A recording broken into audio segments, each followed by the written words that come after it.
អង្គការ plan បង្កើតគម្រោងលើស្ទួយសមត្ថភាពអ្នកដឹកនាំវ័យក្មេងដោយសារតែមានគោលដៅចង់លើកកម្ពស់ទៅដល់សមត្ថភាព gender នៅក្នុងប្រទេសកម្ពុជាជាពិសេសការបង្កើតគម្រោងឲ្យមានការជួយបង្កើនពីសមត្ថភាពនិងលទ្ធភាពក្មេងស្រីតែម្ដងទើបអង្គការ plan អន្តរជាតិបានរៀបចំគម្រោងមួយក្រោមប្រធានបទថាក្មេងស្រីដឹកនាំ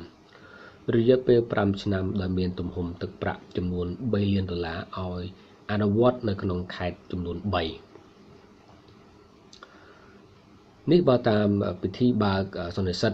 សារព័ត៌មានប្រកាសឲ្យដាក់ដំណើរការគម្រោងនេះកាលពីថ្ងៃទី19ខែមិថុនាឆ្នាំ2018នៅឯខេត្តរតនគិរីសម្រាប់ការអនុវត្តផែនការចំនួន5ឆ្នាំចាប់ពីឆ្នាំ2018រហូតដល់ឆ្នាំ2023គម្រោងក្មេងស្រីដឹកនាំដែលមានទំហំទឹកប្រាក់$3 លានដែលមានគោលដៅធ្វើយ៉ាងណាឲ្យជំទង់នឹងយុវវ័យជាពិសេសកុមារីនិងស្ត្រីវ័យក្មេងចូលរួមពង្រឹងគៀកោសកម្មភាពក្នុងការកសាងសមត្ថភាព gender និងសម្លេងពួកគេត្រូវផ្ដល់តម្លៃក្នុងការធ្វើសេចក្តីសម្រេចចិត្តគ្រប់កម្រិតលោក Yen Jeb Clanren Singh ជានាយកប្រចាំប្រទេសនៃអង្គការ Plan អន្តរជាតិឲ្យដឹងថាគម្រោងនេះនឹងបង្កើតសមត្ថភាពនិងលទ្ធភាពរបស់ក្មេងស្រីដើម្បីឲ្យពួកគេបានទទួលផលជាច្រើនទី1ទទួលបានការសិក្សាពីទី2ការចែករំលែកទី3ការបង្កើននិងទី4ដឹកនាំ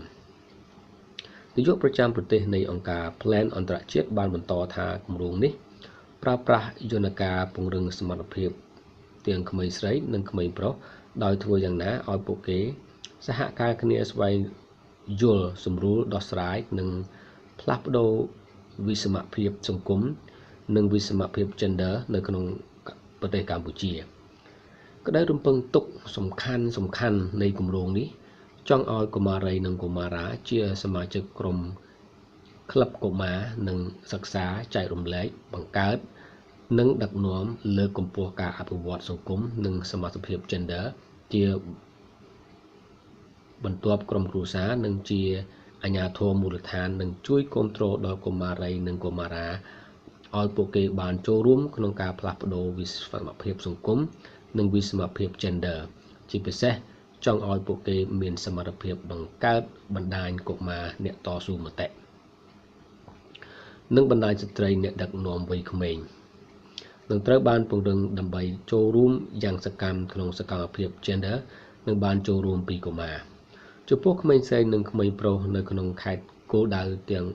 3ខេត្តមានប្រមាណជា 4,000 នាក់និងមាន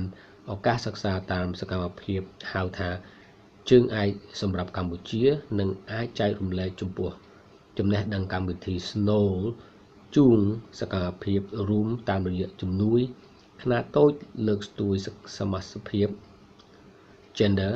និងដឹកនាំធ្វើជាគំរូនិងគាំពារមតិនៅថ្នាក់ឃុំថ្នាក់ខេត្តនិងថ្នាក់ជាតិ